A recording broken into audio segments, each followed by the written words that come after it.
Welcome to the HeatWise tutorial for the online psychrometrics tool. So this is a very brief tutorial on how to use our free psychrometrics tool from our website. So from the home page, you simply go to Tools and you'll see a list of tools here. Click the psychrometrics calculator and it will redirect you to the psychrometric app. So you can see we've got a chart available. You can flip between imperial and metric units. All you do is give it an altitude, which will adjust the chart accordingly.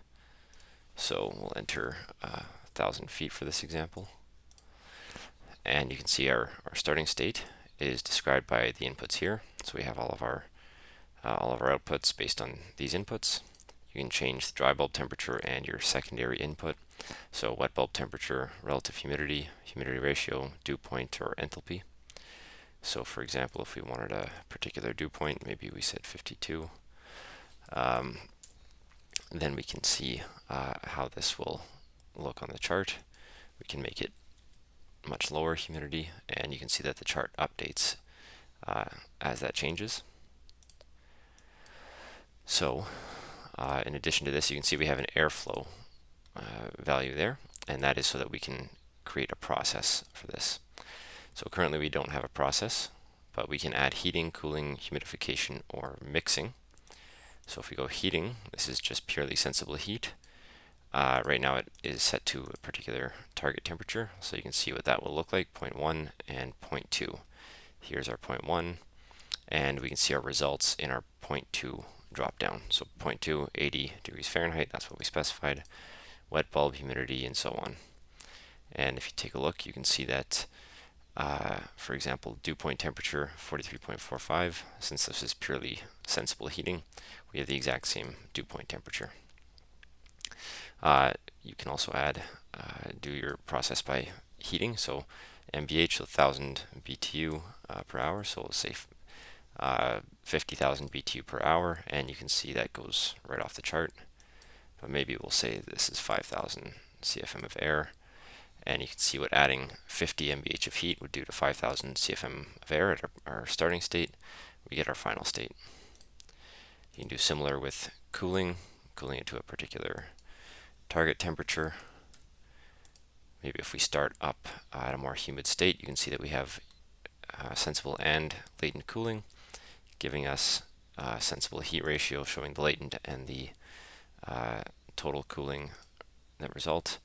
Or you can do it by a new psychrometric state. You give your target state, and it will still show us where that ends up.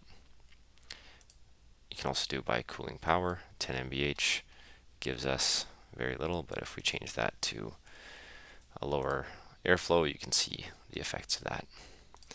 Similar with humidification, you can add a new psychrometric state or give the amount of water that is being added to the airstream. Again, updates our chart and gives us our second point. And our final one is air mixing. So you provide a mixing airstream and give the psychrometric state just like you would with your original, and it gives you your resulting state. So here we have 0.1 is our original, point M is our mixing air, and where that ends up on our chart.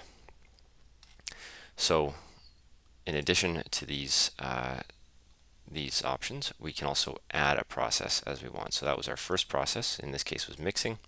We can add a process to go from 0.2 to a new 0.3 and so on. So if we go 0.2, perhaps is heating up to 80 degrees Fahrenheit, we get our 0.3 state, and you can see that our chart now updates showing 0.1, our M for mixing of 0.2, and then where that results for 0.2 as well as 0.3 and so on. We can keep doing this, adding different states.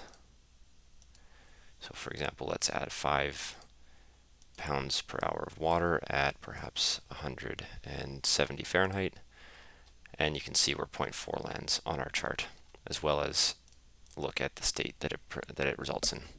So this is all available through the HeatWise website. By just simply clicking that psychrometrics calculator on the tools page, will take you to this fully capable psychrometrics calculator where you can look at your psychrometric states and add processes continuously to see the change in the air and modify it by altitude, as well as switch between unit systems.